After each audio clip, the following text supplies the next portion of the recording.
Welcome back to Girls Rewatch, a podcast about girls, TV, and girls on TV. I'm Amelia Taller. And I'm Evan Lazarus. And today we are doing season 5, Episode episode 4, Make the Space. Oh my God. Did you ever watch that show, Trading Spaces, where they would swap kids and have them redo rooms? And We swapped houses even. Trading Spaces? Oh no, I'm thinking Wife Swap. Wife Swap. Which, by the way, another amazing show. I'll never forget, I got my first period watching Wife Swap. I'm never going to forget you said that either. Or was it Super Nanny? The same They bleed John. together. Oh God. Trading Spaces was amazing because it would come on right before. So I didn't have Disney Channel as a kid, but I had Channel 3, and on Sundays they would play Disney episodes after Trading Spaces on mornings. And I remember being like, I can finally know what kids at school are talking about. Did you watch Trading Spaces? No, I've seen clips on YouTube. Was Super Nanny a part of your life?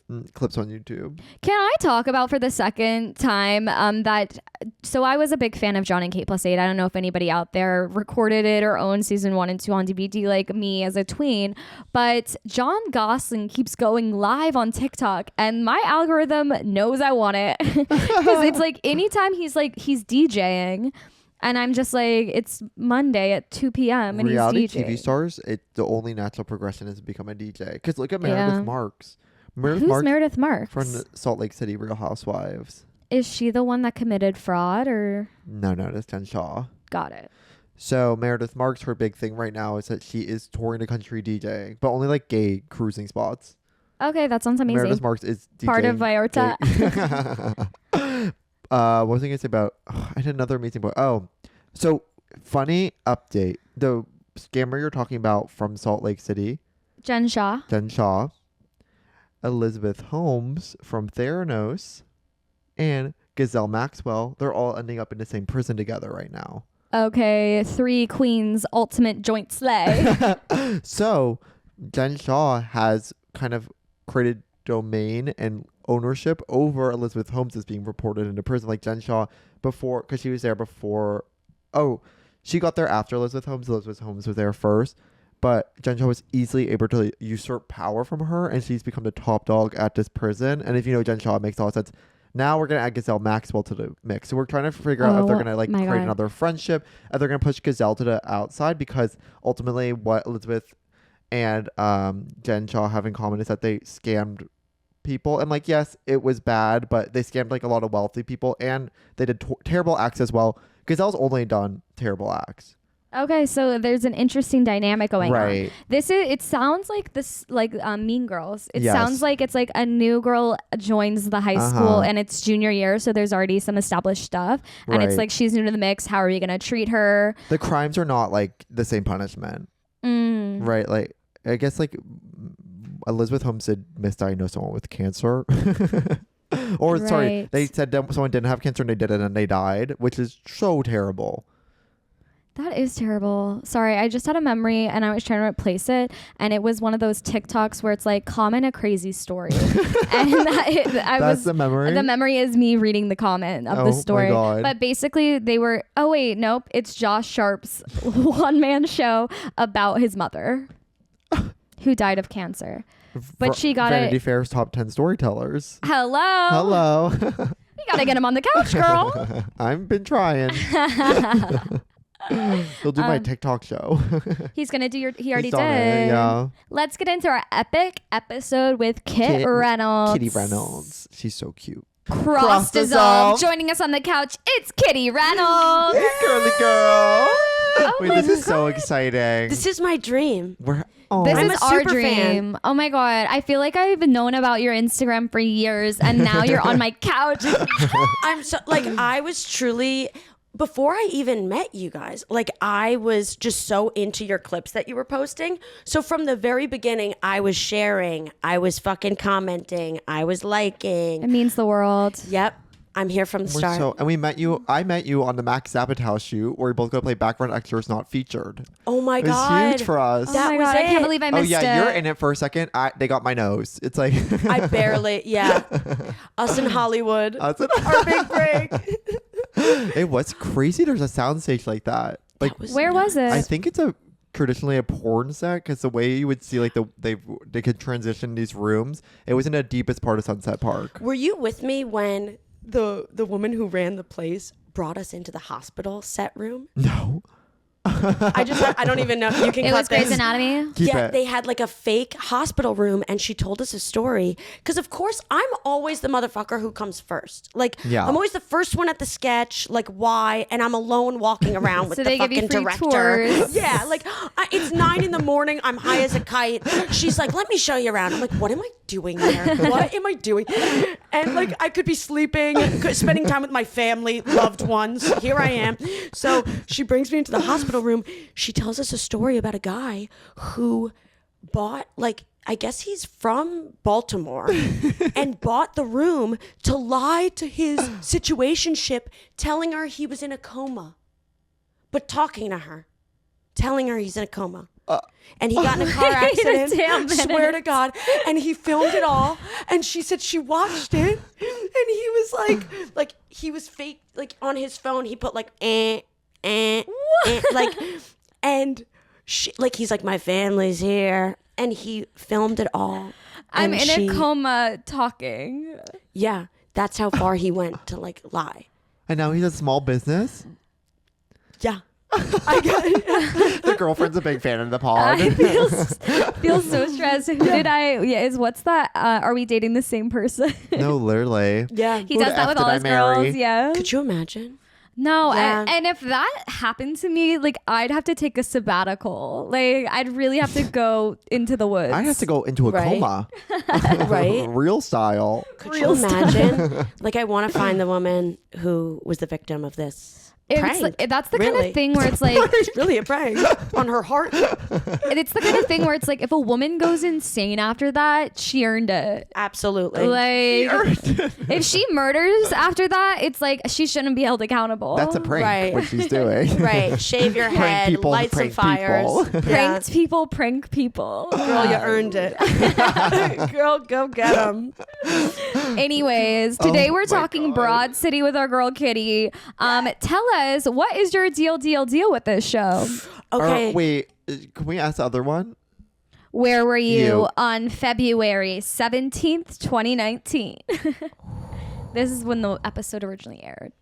February 17th, 2019. You can always check phone. I was actually 30 pounds heavier than this, which I just think is fun to know. Okay. Which is just like me No, take us there. pre-pandemic. Put them there. Yeah, like, and I was a corporate girly, and What kind of corporate? I was working at a private equity firm. What? Yes, such an odd time for me. Really an odd time. Other people would describe that as sort of like doing well. For me, it was a crisis. You're in a blouse saying, "Hi, I'm Kitty." I was really hiding from myself. I was really a blocked artist. I was doing like operations. Pre the artist way, I imagine. Yeah. Yeah, that's where I was in 2019. You were Or in a DC. It was in DC. what? Oh Yes. my god. Yeah, Were you that going was my to life. exercise classes? Like, was that your like you were being like millennial core? Wait, Exactly. Millennial core, waking up at 6 a.m., 7 a.m., going to Rumble, going to Soul Cycle. Rumble. Solid core queen. And of course that didn't help me lose any weight. Like the times Oh, in my sorry. life that I exercised so much, like I was so fluffy. Your body was in fight or flight. Exactly. This is Looking what I back. have to say about solid core. I'm like, that's actually gonna raise your cortisol and make you like overeat. Right. And I was like having crazy brunches because I was like 22. I'm like, why am I gaining weight? 7 mimosas on a Saturday. Yeah, right. A burger, 17 mimosas, and then we have dinner after. Of course. Yeah. The night's just begun. Right. Can't outrun brunch. I am loving this conversation. Okay, so you were corporate, you were in fight or flight, you were Yeah. hiding from yourself. Yep. So that's where I was. What got you to New York and starting comedy? I lost my job in the pandemic, and it like kind of cleared my brain. So and I you're was somebody who's like, thank God COVID happened to us. a little bit, not like because it was definitely tough for me because I went through so much health wise that it's not worth going into. But like it was a huge discovery period for me, and it was very dark. So it was like now I can look back and be like, oh my God, holy shit, thank Yeah. God, because it really cleared me energetically.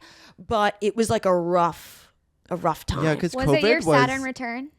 I guess so. Well, COVID was the only time that women Yeah. were able to take a breath, to take a pause. Right. Wouldn't have been going for millions of years Right. at this point. They haven't had 1 second to pause. Millennia. But because of COVID, women got to pause, take stock of their lives.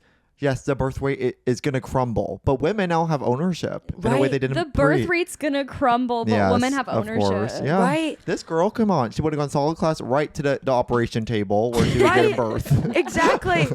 It would have been awful. A C-section, of I course. would have never been here. Oh my On god. the couch. Oh my god. Did you watch Broad City when it first came out? I don't know when I watched it. When was the year it came out that you said? 2014. 2014. Oh wait, I answered 2019. No, but that's what we asked. But this Okay. episode, because it was season 5 years Oh, later. okay. Yeah. Okay, thank God. You got it right, girl. I became aware. I smoke so much weed that I don't know what my reality is. I became aware of the show in 2014 because of my first lesbian friend. Whoa. And Everyone remembers yes. their first lesbian Yes, friend. shout out Holly. Hope you're well. She's a fucking homie. And she introduced me Where did you meet her? at work. It was like summer job. We were like passing out Your textbooks. private equity lesbian friend awoke in you? Well, this was before this private was equity. way before. This Oh, was I'm like sorry. I'm Yeah. sorry. Let me catch up. Yeah. So Wait, let much me- weed over here, too. we're cloudy. Yeah, so it was like I guess I was a sophomore in college was the vibe. That's the year it happens. Yep. And she was like, "Have you seen this show?" And I was like, "What are you talking about?" And then she showed me the scene. And you were like, girls can have fun. Yeah, she showed me the Bed Bath and Beyond scene, the handshake, Yes. the iconic scene. And I was like, I've never seen content like this. Yeah, you're I've like, I didn't know never- girls could do this. Right, I've Never never seen content. actually seen comedy, like real girl comedy, like besides girls, and all the like the stuff that we've talked about, like as if I'm on this No, podcast. you are. That like we as the community have Yes, spoken about. The Girls Rewatch community has spoken on this. Right, the discourse, the zeitgeist. Besides all of that, this really was one of the first times I saw actually my humor being reflected. Yeah. And I was like, holy fucking shit. Went home and just like binged whatever I could. I think it was like Comedy Central at that point, Yeah. or like I was watching it on like YouTube or something because it was past their like web series date, Yeah. But yeah, I was like just stunned. And then when I became like a young professional and was like living in DC in 2019, just to give us just to circle the back. timeline we're painting for the audience today. I was so tickled, even though I wasn't in New York, I was really tickled by the similarities and like how well she really reflected that sort of like transitional time in life. Can I say what I love about you? You are one of the last female stoner comedians we have. You really are. Thank you for Maybe, saying and that. I might even say might be our only. I can't think of one other. And you're right. I Weed have a has fallen duty. to the wayside. Evan 3 episodes ago being like, this was the first and last stoner comedy, this show. Female stoner comedy. Yeah. I can't think of another female Girls stoner haven't smoked comedy. Right. since, but you're bringing it back. I'm really sort of like an activist. She never stops. And yeah, people are like, I'm like the Amy Winehouse of weed, Yes. really. And I have a duty. I have a duty to women everywhere. Thank you for putting in the work. Yeah, sort of a Wiz Khalifa. The Wiz Khalifa of my We community. booked Wiz Khalifa. We got him. The white Wiz Khalifa. and he's a woman. Let's do a quick episode synopsis Okay. before we ask you our age-old question. So today we are covering season 5, episode 4, Make the Space. Alana directed this episode herself, and it was written by one of the co-creators of Hacks, Jen Stutsky. We say it every time. Last episode was Lucia and Paul. Now our girl Jen's on the scene. And notable guest star, Elphaba from Wicked. She's done nothing else. Okay. See, they booked her. I think I heard rumor from Broad City. From her They saw stint as her. manager Yes. as anthropology. They said, Shut "We- up. I No will." way you're fucking with me. Yeah, girl. I was like, no way. Could you fucking imagine? I'm so... I bet she'd kill at Defying Gravity based on what I've seen in anthropology. That's like, I am such a generous listener that I don't listen at all. Like I'm listening, I'm not hearing. Like, I love it. Okay. Good check for the rest of the episode. Here's our little summary. Oh, we're gonna have fun with you, girl. I'm locked prank in. People, prank I people. promise I'm locked in. Let's call the episode that. Prank people. Alana Cheese grates her feet in the apartment, and Jaime and his boyfriend, who owns his own apartment in New Jersey, arrive. Heaven! She complains about a smell, which Jaime suggests might be her feet. Abby tries to pitch an idea for the window at Anthro, but Cynthia Erivo says she isn't ready to take on that kind of task. The smell bothers Alana yet again, and for the first time is horrified to discover that Jaime is a serious hoarder. What's that noise? Oh, my burrito's ready. It's an ambulance. Oh, shit. I hope they're Praying. okay. The ladies' PPE suit up and head in to clean up and find the source of the stench and host an intervention. Alana looks really good while this happens and plays therapist and takes notes on an old pizza box and unearths that while Jaime and Johnny are so in love, the relationship scares them, while Abby fixates on eating cheese from Alana's foot grater. When Jaime is ready to take the next step and move in with Johnny, Alana freaks, but Abby clocks her and talks her off the edge and inspires herself to take charge at Anthro and break in to make a display with Jaime's stuff. It seems like an amazing idea until they realize they put hoarder trash and a rat in the window. A la therapy session of the therapy session of this episode, Abby realizes that she needs to create more space for art in her life, and Alana considers becoming a therapist. And that's what you missed. Oh my Well god. done. The girls are really grown. This is the episode No, where no, I wait. Before we go, just tell us back what you heard. what did you hear? So Alana looked really good. No, she did though. Actually, No, she did. good mention. She's hot as fuck. She's so beautiful, and the problem is she's so funny that it's Sometimes you don't you even forget. clock it. Sometimes you forget. Right. It's And then like, you're like, yeah. You're like, wow, that's how funny. It's like Sarah Silverman when you're like, oh my God, I didn't even notice you were that beautiful. legit. Because you were What making me I laugh. hear from Sarah Silverman from straight guys, and I don't even want to say this, but they're always like, when you see Sarah Silverman straight, you go, and with all the other comedians, you go, that is the most gorgeous woman alive. But then you see her with actual hot people, and they go, she's really average looking. But that's what I hear on male podcasts that I listen to. Why are you listening to male podcasts? I mean, sometimes you have to know the eyes enemy. Know the enemy. Kitty, I got pranked. I thought it was Las Costa Ristas. You have to study. Kitty, we have Study a up. really important question that we'd like to ask you today. Girl, what girl are you?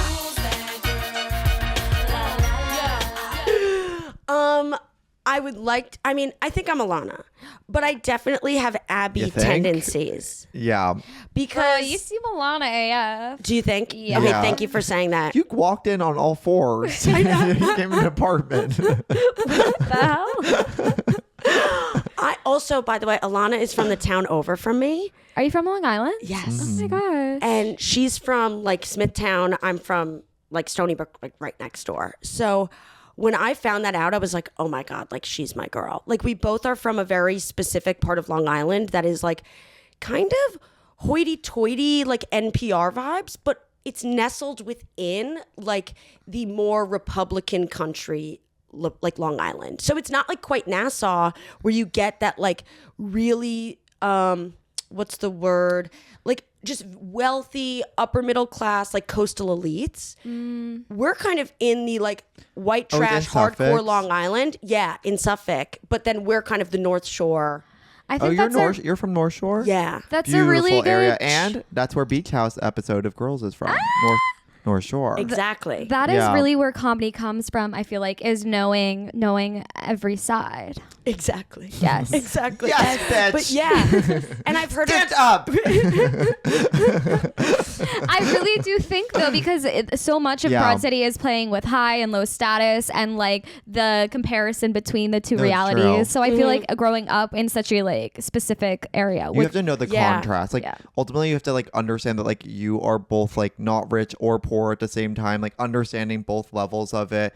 And like you have that greater perspective of one's life. Like you're not trapped in any bubble of any kind. And that is Long Island does a great job of that, especially because it's so culturally close to New York. So you get a lot of the culture that comes from the city, but at the same time, it's suburban. It's a real dose of like everyday American lifestyle. exactly. very We are on interesting. fire today, you guys. Well, Long Island is really, it'd be like that. We're killing it. I've only been there once. And And it's Fire Island. no.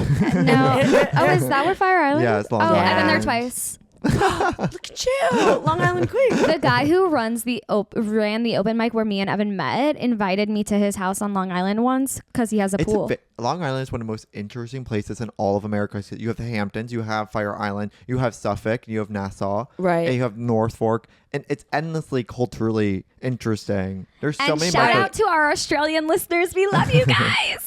Where I'm from, Westchester, it's more not homogenous, but it's more of like culturally succinct. I mean, there's definitely it's 1 million people that live there, so there's a lot of different kinds of cultures going on. But Long Island feels there's a really specific culture there in a way that Westchester doesn't necessarily have in the same way. Yeah, it is such a unique island, like because it is an island and because it's so isolated. Like it really is a different kind of vibe. And I think like what you said about like the rich and poor kind of knowing where you're at, where we live, I think you get this like distinct sense of class and you're conscious of it because like we are in like these large public high schools where like, you know, there's extreme wealth contrasted with extreme poverty.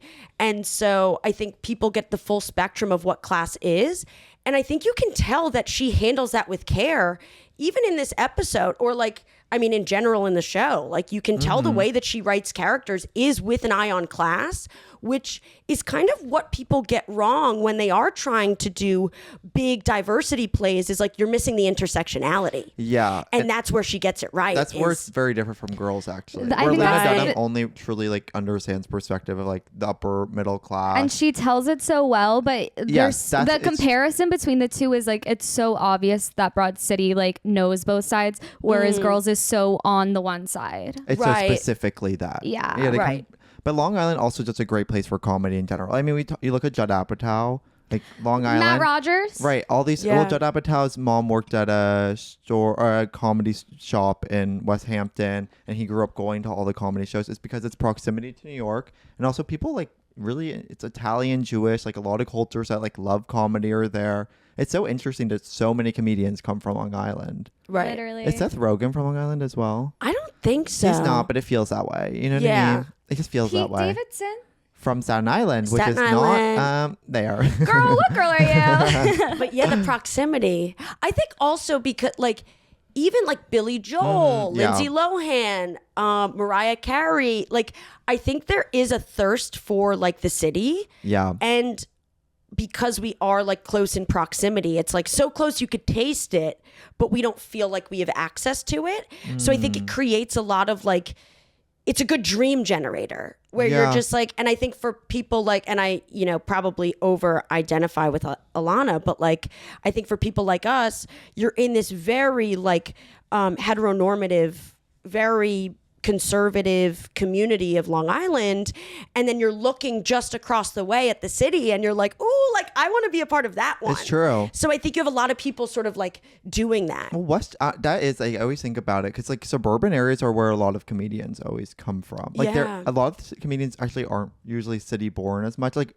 writers and TV people are, but like stand-up comedians usually come from like suburban settings more. I mean, you look at Westchester has so many like prolific comedian types. I mean, Joan Rivers is from the town over from me. Yeah. And I mean, from my high school, there's like so many BuzzFeed employees that were on the YouTube channel. What is it? What if a comedian, if not that, you know, it's really true. We had, what's her name? A Crazy Ex-Girlfriend. Rachel Bloom. You know, there's comedians. We have fun. Sorry, I know you can't engage with the conversation because it's Long Island and Westchester. No. But it's an interesting cultural comparison. It really is. Because there's no other place in America that has like two defining suburbs. I mean, unless you include New Jersey too. But like in the state itself, like Long Island and Westchester, they're like culturally similar and different in so many ways. And there's so many ways to talk about it. Yeah. It really, especially because New York is it's the only megapolis we have in the whole United States. Yeah. So there's a lot to be said there. Right. There is. Yeah. And girl, what girl am I? I'm Alana because I think I totally, if my friend's having a problem, I'd love to confront them. No, that's not the truth, Ellen. Yeah, it is. You don't know me. Actually, you really don't know me. You're Abby. No, I'm Alana. No, because you've been banned.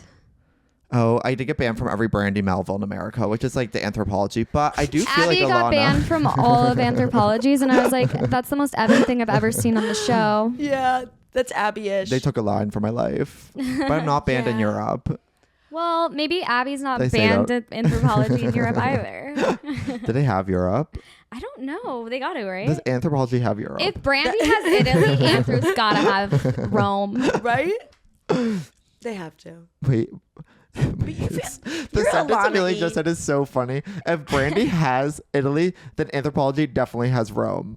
Wait, isn't that the same? Yeah, so I was trying to come up with a different European country, but then I just came up with the city Rome that's in Italy. And I thought we would just get away you with had another it. cultural And I just supported. right? I just yes She and didn't hear a damn word we said. like, Sorry. Girl, what girl are you? I think I'm probably Alana in this episode because I love to therapize people, even though I shouldn't be the one doing that. Like, I love to give relationship advice. I've never been in a relationship, but I'm like, I know how to psychoanalyze because I have a clarity that you lack, is what I tell them. I actually Right. think that does help. Like sometimes you really need an outsider's perspective. Yeah. 100%. And there's one thing Amelia is when it comes to love and romance, an outsider. What's the line in She's the Man? A third party outsider with no personal objective in the matter. It actually Yes. would make you amazing therapists because you could always see things clearly. And I'm blunt. I think I could be a really amazing therapist for certain people. But you hate men. Well, I would never have a male client. You know, no one's walking out with a relationship. Oh, sorry. You want me to help a man? no, thank you. With that note, we're going to cut to our first break. And when we get back, we're going to dive into the bread and butter of the episode. Yummy. The broad and the butter. Where do we even begin? What was the cold open of this episode? 3 and 2 and 1 and 1. It was Alana. It was Alana shaving her feet. She gives like a hug to Jaime's boyfriend. She was grating. It was Yeah. literally It the was- grating of the heel with the cheese grater. Like it Now- opened. I think the hard part of this episode, Right? why we're having a hard yeah, it is. Okay. We're having a hard time remembering it because usually cold opens in this episode or this TV show are so removed from the plot. Right. So it's weird to have something correlate with the plot. Jen so Yes. Stasky, what happened, girl? She likes to write What's one going on? narrative. There's nothing wrong with that. yeah. I laughed out loud at the cold open. Of her grading? Yeah. I was like, Yeah. that's so Alana. No, because it's like legit. That's so my girl. her. I think Jen literally sat down, opened up Final Draft, and said, "What would Alana do?" Yes. And then she wrote it. Like all good writers should. That's where you can really tell. True. Sorry, I just kept going. No, please. I think you can tell their pedigree in moments like that when you have such a strong cold open, like such a strong hook, and you think about how the writer's writing it, and they're clearly thinking, what's the funniest thing Alana could do when we put on the camera? Like, and I think that they're always thinking about that, and you can tell like they're consciously doing it the entire episode of like, what would the funniest notebook be? Not to skip ahead, like the next please. episode. What would the funniest notebook be for Hannibal? It's like, oh, a tooth notebook. Like, Yeah. you can tell those details of like nothing is really left, no stone is left unturned. Yes. That's what's so fun about this show is like you don't have to do the heightening, they do it for you, and you're like, guys, that was crazy you came up with that. Right. It's good TV. And I think a lot of people, or I mean, there's not as much TV being made right now, but like, I haven't And seen a let's lot of open up TV that that's can of been worms. right. I find that interesting because I think there is more TV being made now than ever. There's just nothing memorable.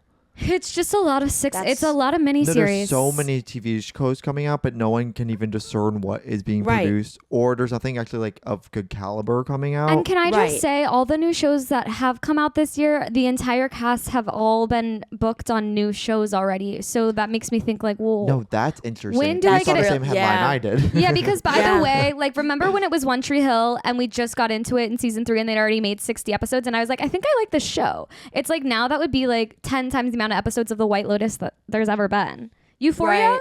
Yeah. Come on. Just so much production. I like when you got into the show is when the show really started. It didn't exist. They really just started after 3 seasons. Right.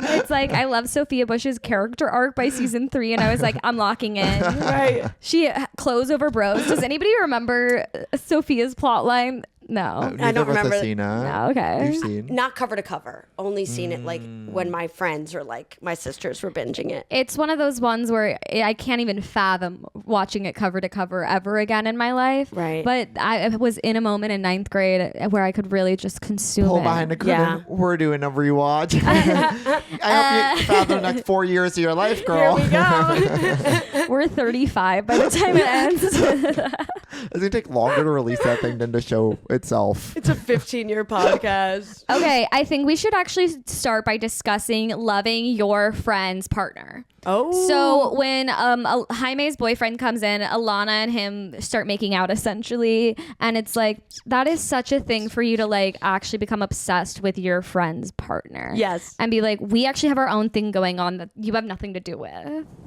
Isn't the ultimate cool girl move, though? I mean, all of my friends love my boyfriend and they go fucking gaga for him. And it actually pisses me off. I was going to say, so does that make you upset? Yes, because it's like, gaga. what happened to my relationship with my friends? Like, Can you stop goo gagaing my boyfriend? right. I'm like, okay, I'm the talent. Hello. Hello? Like, They're treating him like the monster ball. Right, I'm like, I get Las it. Vegas residency. right. Like, I think they just, Gaga reference. I don't know what it, sometimes I feel it's totally like there's no malice. Sometimes, I mean, obviously in this episode, there's no malice. Sometimes people do it with malice. Every time you use a big word, it like breaks me. How do you think I feel when you say synergetically? I know, but she's like, I'm stoned out of my mind. And it's like 8 syllables.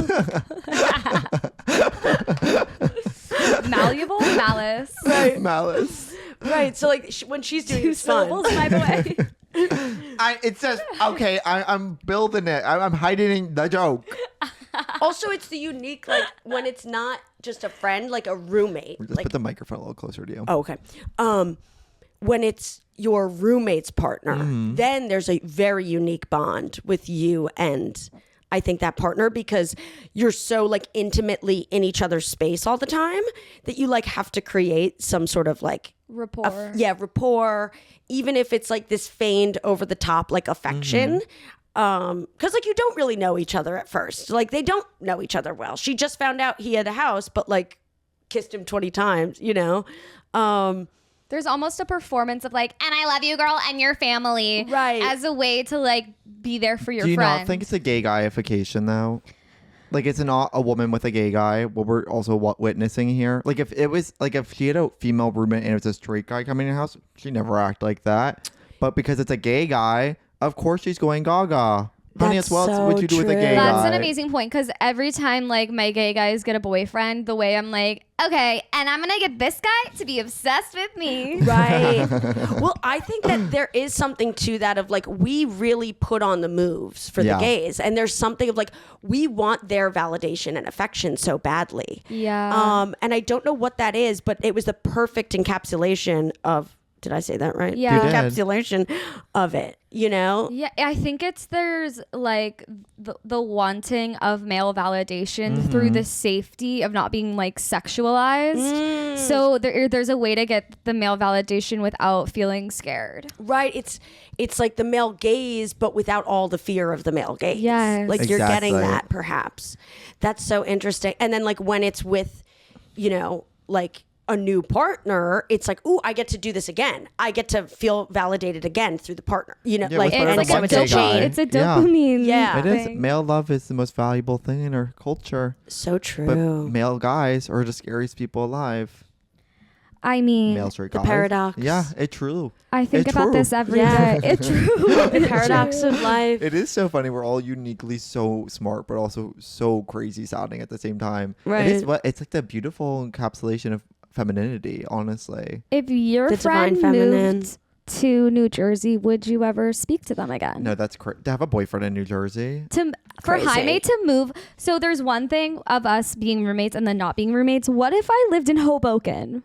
I never see you again. Like, I can't imagine. That is also an element of this show being in New York City. Like that's a phenomenon that we all experience of like when someone moves away, it's like someone's we act like it's Love Island almost. Well, like, they died. They left the island. They legit left the island. It's like summer camp or like someone's leaving us. Like there's something about like moving off of Manhattan or like from Brooklyn, like moving away is a thing. It's so summer camp when it's like you're doing the 8-week session and your friend's doing the 4-week and you're like, don't go. Right. The bunk's different now. I'm doing a day. I'm almost having a funeral if my friend moves to the other side of Brooklyn. Right. I'm like, it was so good knowing you. Right. When I moved to Astoria, people were like, we'll never see you again. And I'm like, I'm in the city every night. When people are like, I live in Red Hook, I'm like, I'll never be able to visit there. Right. It's only reachable by boat, so it makes sense. I'll take the ferry one day. It's only the IKEA ferry. I don't think there's another way to get there. I'll take a day trip. We'll do a day. You do have to block out a day to see that friend. Yeah. I know. I don't know. Hey, girl. I'm stressed about New Jersey, but I like Wawa and I celebrate the culture of New Jersey. Right. Everyone I meet that's from New Jersey is like cool. Right. They've got something to prove, which I like. Like there's an audaciousness and like a drive to them that I really admire. Sonia Morgan recently went to Montclair, which is a town that the boyfriend lives in. Yeah. She had the best time. She walked around. She was art galleries everywhere. It's like a little Brooklyn. We are having so much fun here. Look at this froyo shop, and they got suede shoes everywhere. I love Sonia Morgan. The way I She's pictured so Monte much- Carlo with Selena Gomez. She just never stopped having fun. And she's a great saleswoman. Of course, Yeah. if I was a gay guy and I saw Sonia Morgan in Montclair, I'm going to move my ass there too. 100%. I get it. 100%. Absolutely. One day, They've one got day. good beaches In Montclair? in Jersey. Yeah. Yeah. Now, Long Island's got better. True. something that I think is powerful about this episode is we've now had 4.5 seasons of self-sabotage every episode, these characters. And this episode, they finally kind of turn around and look self-sabotage in the eye. And Alana kind of freaks out and tries to undo. She kind of tries to reverse psychology her friend. And then Abby pulls her aside and says, hey, what you just told your friend is happening to you. Which I think there comes a time in every 20-something's life. They looked sabotage in the eye the same way Carly Kloss did with Camp. Indirect. Yeah. Through a mirror. Well, that is your 20s is like you're learning about yourself in relation to other people and in relation to your friends specifically.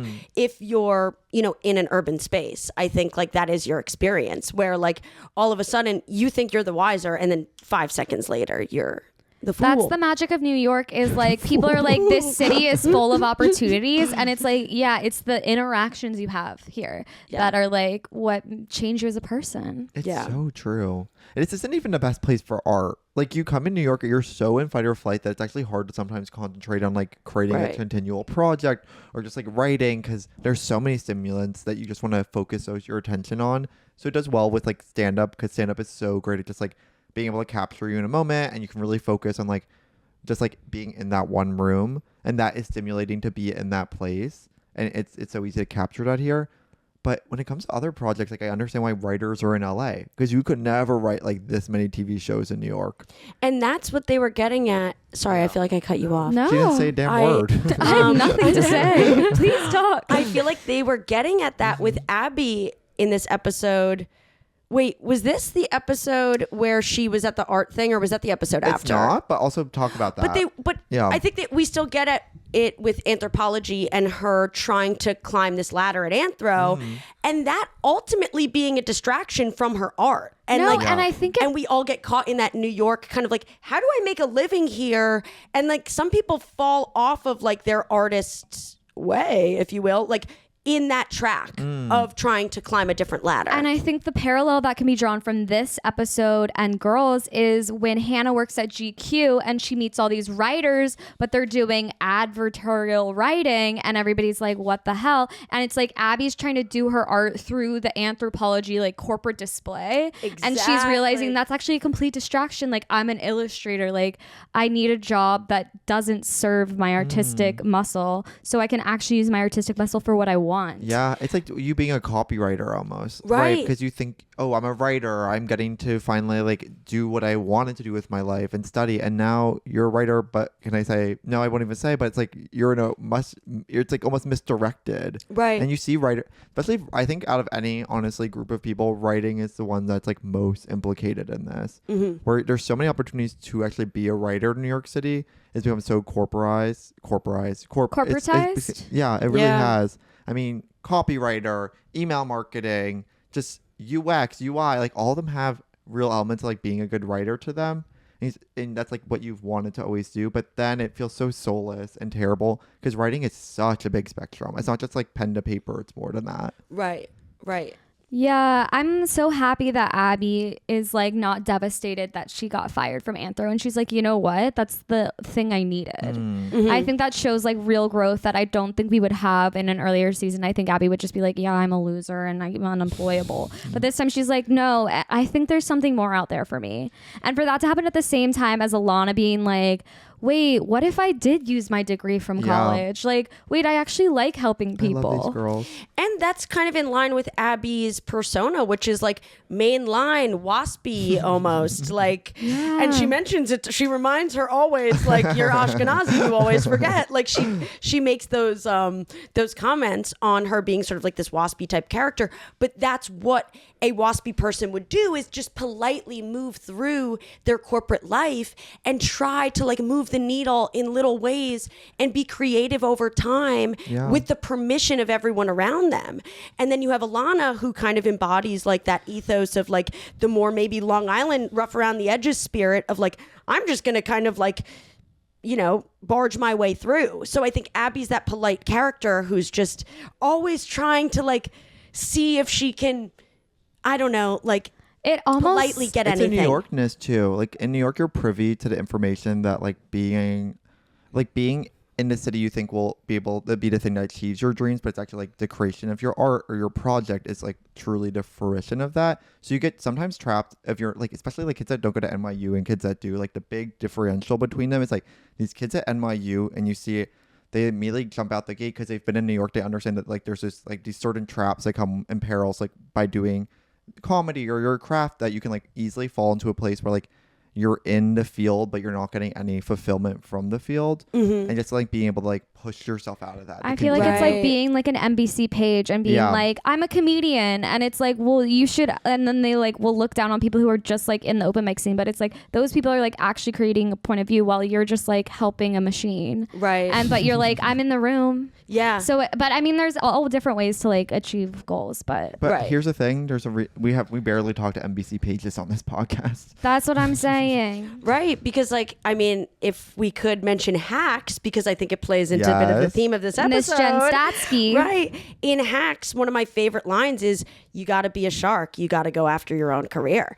And I've seen a lot of brilliant people just kind of like continue to help either someone else's mission or help a company's mission, or like just kind of stay there the entire way, and you have to find the guts at some point to like go and be your own shark. Isn't it the interesting thing between Abby and Alana's character though is that if you didn't understand like what the careers that they were choosing, I would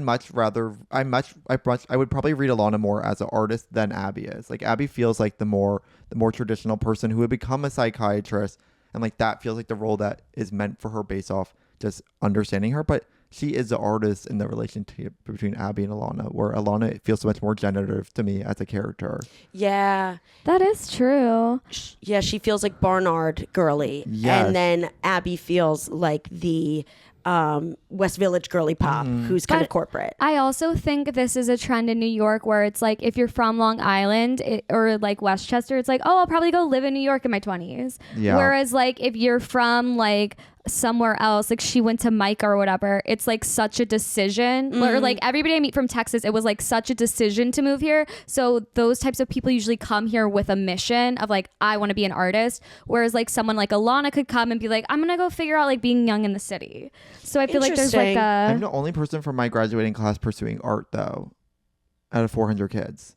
That's what I'm saying. It's always so interesting. They're becoming therapists. But they all like they easily could. These are people that could be would have a better chance of becoming artists because they like wealthier families, like connection to the city, have been like somewhat exposed to it, because not all the parents in my town are like traditionally that type. So it's always an interesting thing for me Right. to think about, where I'm like, why am I the only person from my graduating class pursuing anything creative? Isn't that interesting thinking back? And like, I wasn't very creative Yeah. in high school, or I wasn't in touch with Yes, me too. how much I wanted to be a performer then.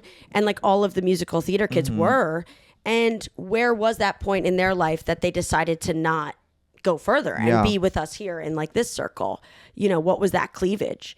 But it's always the thing of like Such the a good person word. who is the leads in the musicals is now like they're in such a different place than like anytime anybody's like, yeah, I did theater in high school, they only let me be in the chorus. It's like those are the people that are like, well, then I have to like go do it in real life too. Right. Whereas like people who got to like live it out in high school then maybe like are like, okay, I'm ready to have that chapter closed. That's interesting. They like got it out of their system. Yeah. Liars, like one or two other people. And shout out Caroline Donat.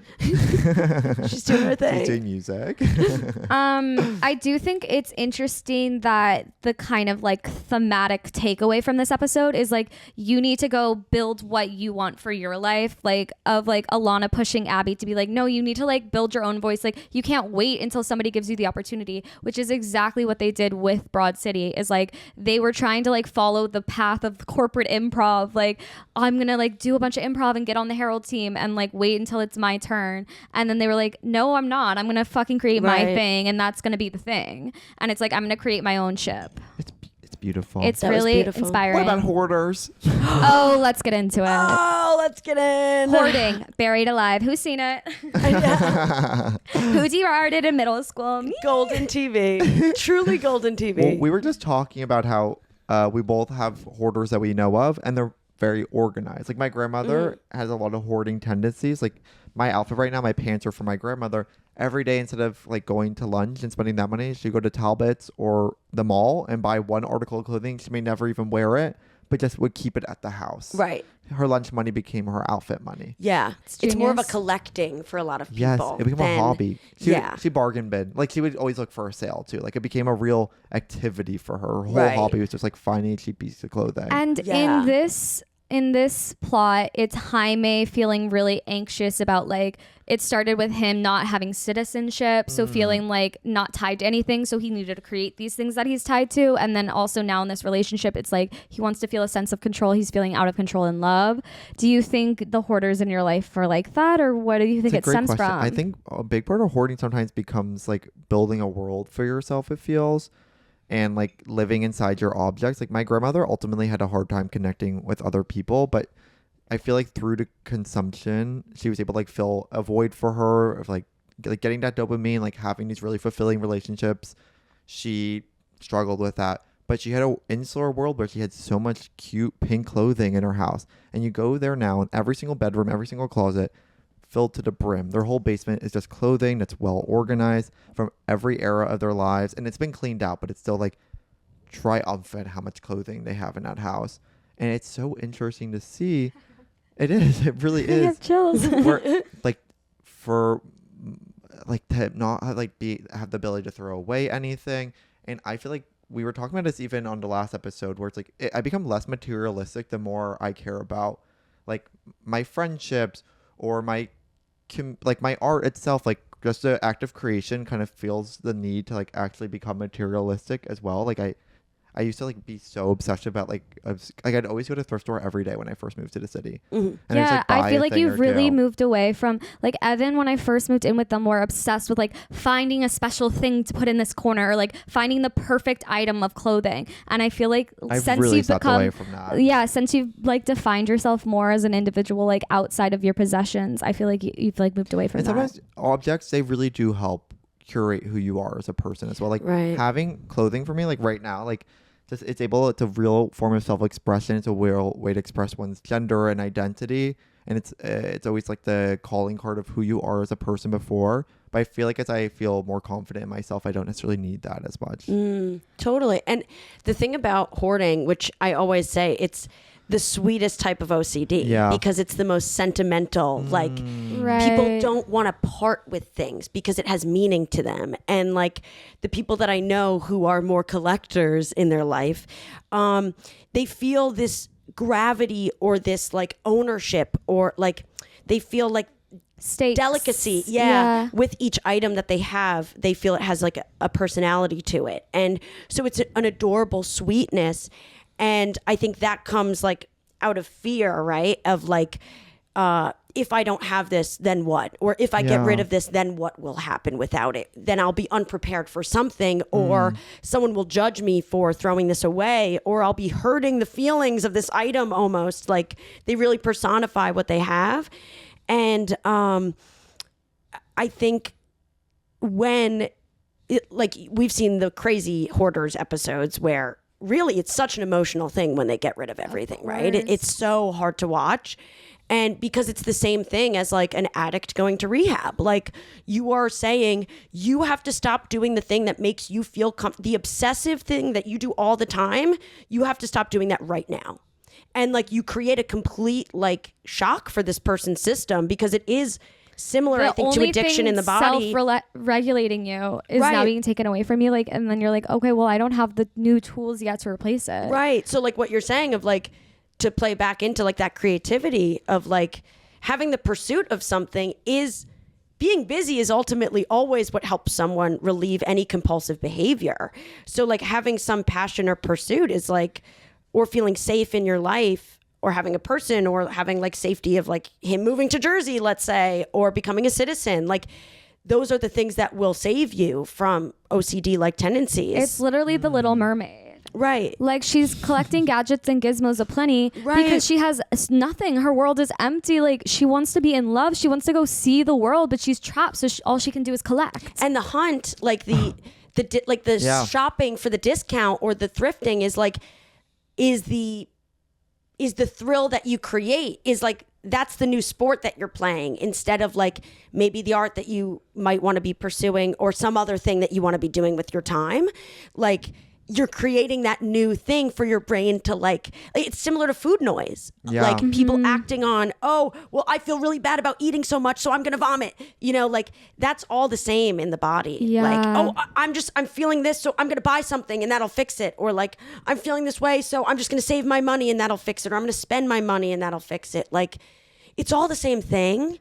100%. It is interesting, like with our generations, like millennial and Gen Z are much more experience based, just because we don't actually have access to like the things our parents did. But I do think it's such a thing where it's like everyone's grandma like keeps on this, but then it's like millennials are like, all my furniture is like paper and it's 3D cultural. printed. Right. Like we're not cigarette smokers because that wasn't our culture. Yeah. And we don't have homes to fill. Like, so we're chilling. We're chilling. Like, that's not our drug. Like, but it is like, we vape, we fucking, there's such a thing where it's like where we are with capitalism, it's like consumerism has become community. So it's like the idea that like rather than having coffee with a friend, it's like you and your coworker both love frappuccinos from Starbucks. Or like it's like, oh, we both have the same Kylie Jenner lip kit or whatever. It's like the community is in the consumption rather than in the like owning. That was so well said. Whoa. Okay. Wow. Whoa. Wow. What else should we talk about? How crazy girls always want to become therapists or psychiatrists. End of show. Boho character pursues therapy.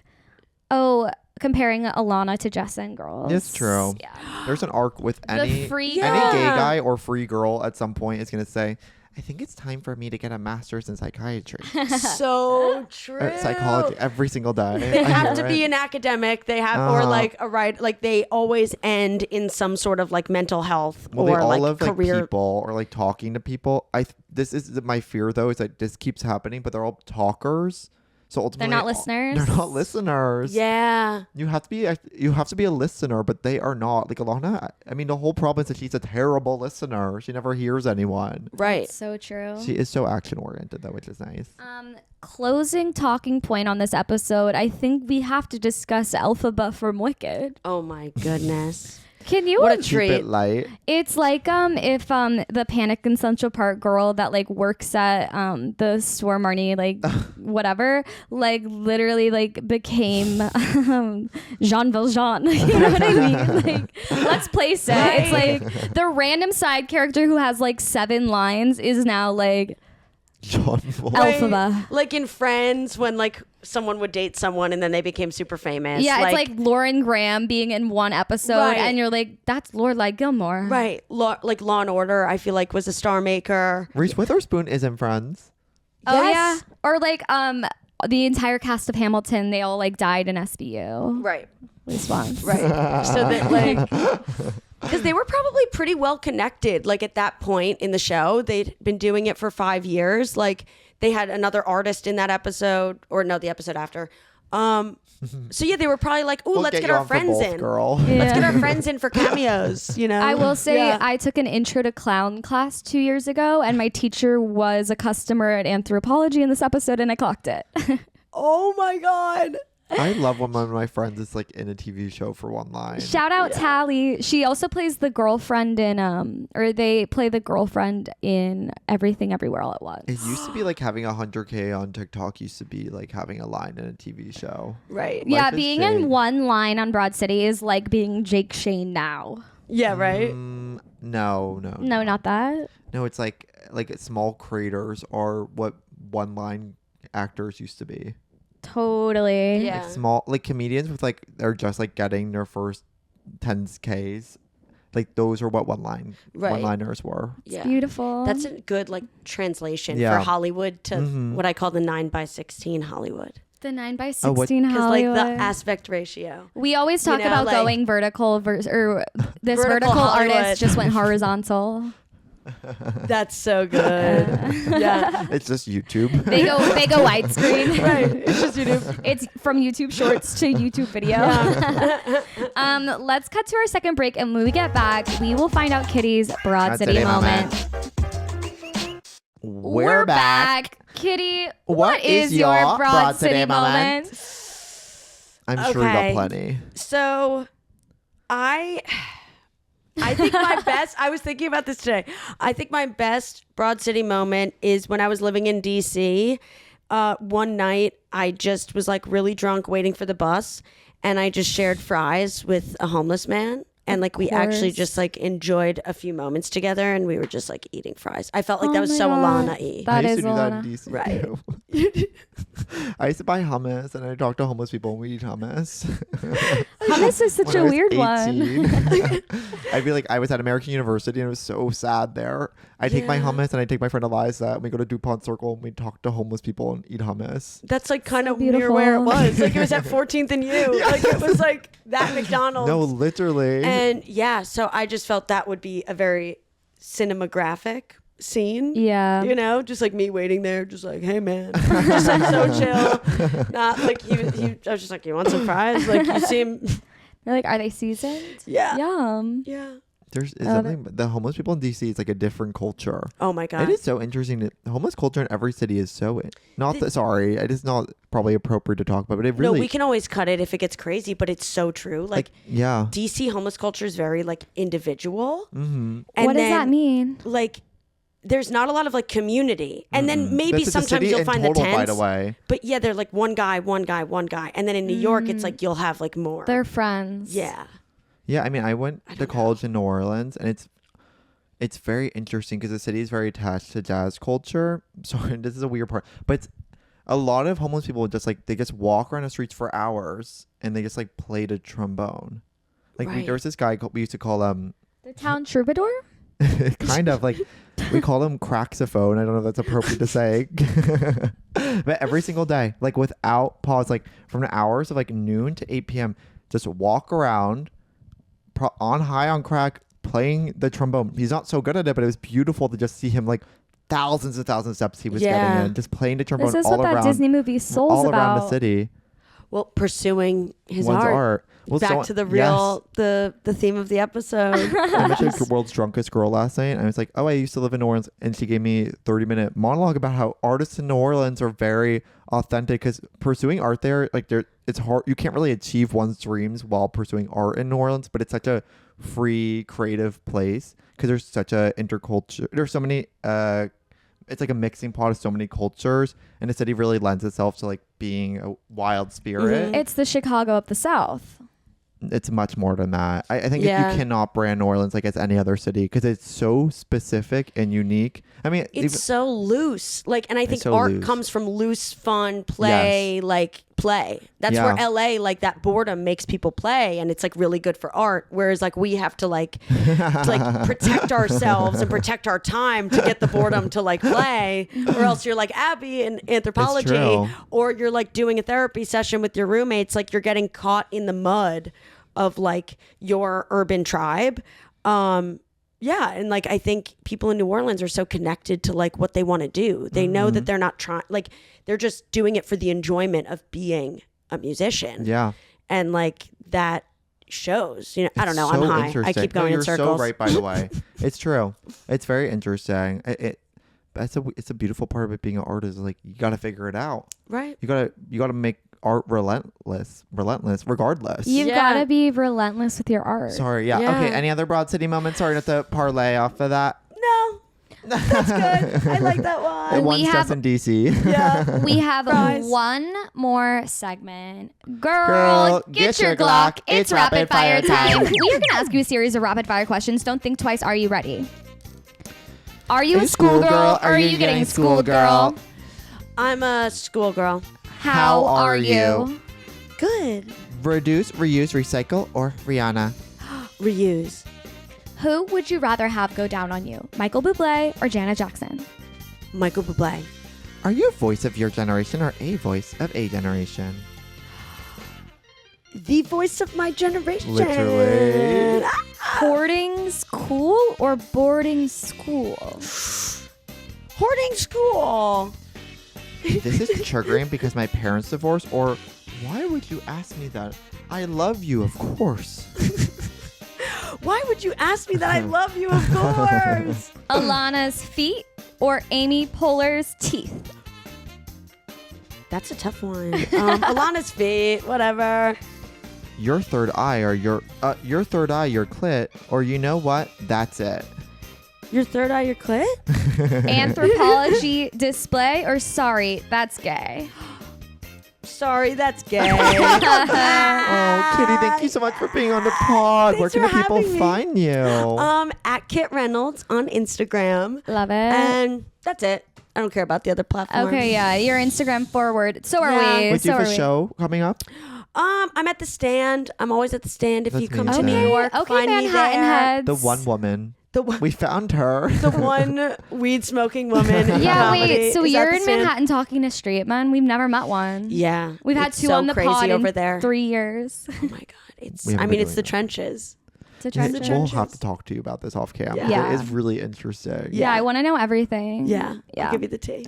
Well, thank you guys so much for tuning in. If you guys could hoard one item, what would it be? That we always ask a question of the week. And please rate and review this podcast and use the word Broad City in your review to help us with SEO.